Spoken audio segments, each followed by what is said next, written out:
विठ्ठलपंतांनी आणि रुक्मिणीने जगाचा निरोप घेतला. रात्र सरली, पहाट झाली.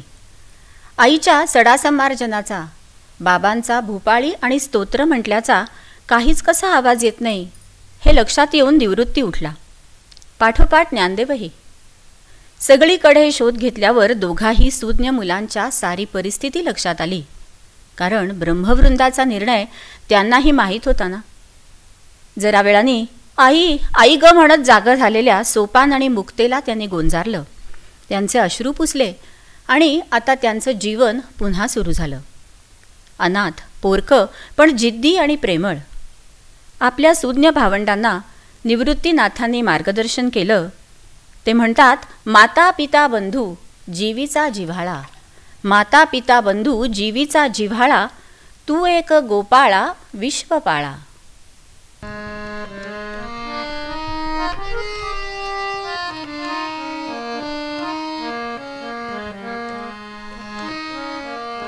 माता पिता बंधू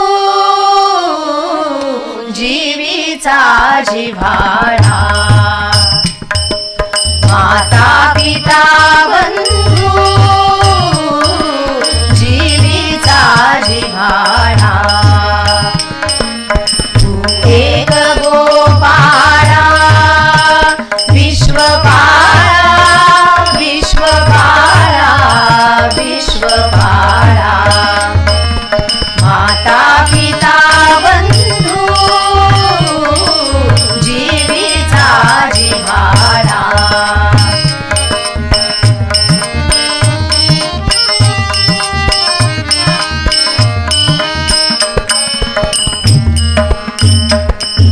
हर्ष के